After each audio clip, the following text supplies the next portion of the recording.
Hi hello नमस्कार. मी धनश्री आपल्या सगळ्यांचं गावातील मी शहरातील ती या यूट्यूब चॅनलवर मनापासून स्वागत करते. आज पहाटेच व्हिडिओला सुरुवात केली कारण आज मी तुमच्यासोबत माझं सकाळचं रुटीन शेअर करणार आहे. तुम्ही पाहू शकता अजून सूर्य पण उगवलेला नाही आणि वातावरण पण किती छान वाटत आहे ना. आणि हो, उन्हाळ्यात आपण जेवढं सकाळी लवकर उठू ना तेवढं आपल्याला फ्रेश वाटतं. जर लेट उठलो ना तर मग काम करावं वाटत नाही आणि आळस येतो. आणि तसं पण मुलांच्या स्कूल चालू असल्या की टिफिनसाठी लवकर उठावं लागतं, पण सध्या स्कूल बंद आहे त्यामुळे थोडंसं निवांत चालू आहे. आता माझं स्वतःचं सगळं आवरून झालंय, आंघोळ वगैरे. आणि हे बघा आमचं अपराजिताचं झाड.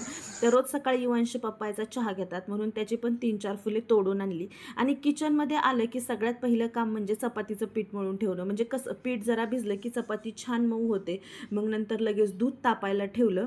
आणि आज आंब्याचा रस बनवायचा आहे तर आंबे पाण्यात भिजत ठेवले. म्हणजे कसं त्या आंब्यातली थोडी उष्णता सुद्धा कमी होते. चला, मी आता ब्लू टी बनवून घेते. तर काही नाही, सिंपल आहे. थोडंसं पाणी ठेवायचं उकळायला आणि त्याच्यामध्ये अपराजिताची फुलं आणलेली आहेत ती धुवून टाकायची, कारण धूळ वगैरे असते बसलेली. 1च मिनिट उकळू द्यायचं आणि मग गॅस बंद करून त्याच्यावरती झाकण ठेवायचं. आणि 5 मिनिटांनी ते गाळून आपला ब्लू टी तयार. आणि याचे ना खूप सारे फायदे आहेत, नंतर कधी मी तुमच्याशी शेअर करेलच. तसं पाहायला गेलं तर याला काहीच टेस्ट नसते, पण तुम्हाला जर अजून याची टेस्ट वाढवायची असेल तर तुम्ही याच्यामध्ये 2-3 थेंब लिंबूसुद्धा टाकू शकता, म्हणजे टेस्टला अजून छान लागतं. आता बघा 5 मिनटं झाल्यानंतर तुम्ही पाहू शकता कसा मस्त सगळ्या त्या फुलांचा कलर त्याच्यामध्ये उतरलेला आहे. आणि बघा फुलं एकदम अशी पांढरीच झाली. आता घरात बाकीचे दुधाचा चहा पितात तर त्यांच्यासाठी पण चहा ठेवते. आम्ही डायरेक्ट दुधात चहा पावडर नाही टाकत. आधी पाण्यामध्ये चहा पावडर टाकतो आणि त्याला मस्त उकळी आली की त्याच्यामध्ये साखर आणि आलं ॲड करतो. आणि परत छान उकळून दिलं की मग त्याच्यामध्ये दूध ॲड करून चांगलं उकळून द्यायचं. चहा पण रेडी झालेला आहे. आता सगळ्यांना चहा देते आणि मग मी लगेच आंब्याचा रस बनवायला घेणार आहे.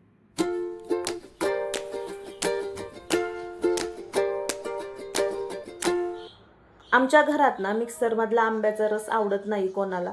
आणि हाताने पिळून केलेल्या रसामध्ये असं म्हणजे मोठे मोठे चंक्स असतात ना, तर तोही कोणी नीट खात नाही. त्यामुळं आम्ही काय करतो, असं पुरणाच्या चाळणीने रस बनवतो. म्हणजे असं बघा ना, मस्त रस तयार होतो एकदम. आता माझा आंब्याचा रससुद्धा बनवून झालेला आहे. थोडा वेळ फ्रीजमध्ये ठेवला थंड व्हायला. आणि मला आता चपात्या बनवायच्या होत्या, पण त्याआधी मला बनवायची होती शेंगदाण्याची चटणी आंब्याच्या रसासोबत खायला. त्यासाठी मी लसूण सोलून घेतलं मिक्सरच्या भांड्यामध्ये, मिरची लसूण टाकलं आणि लाईटच गेली. मग म्हटलं चला तोपर्यंत चपाती बनवून घेऊया. चपात्या होईपर्यंत लाईट येईलच.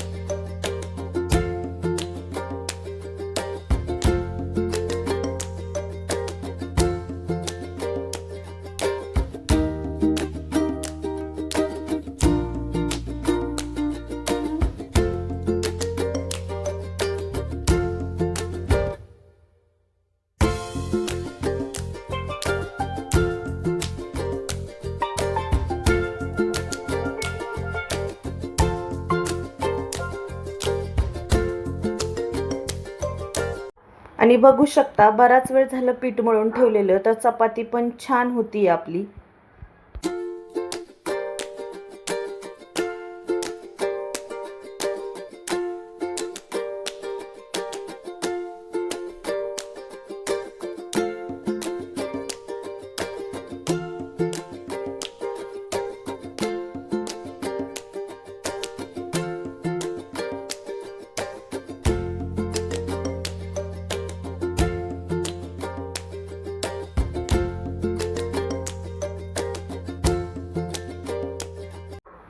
आता माझ्या सगळ्या चपात्या बनवून झाल्या आणि मला बनवायची होती शेंगदाण्याची चटणी, पण लाईटच आली नाही. मग बेसनच बनवलं, पण उशीर झाल्यामुळे शूट नाही घेतलं काही पुढचं.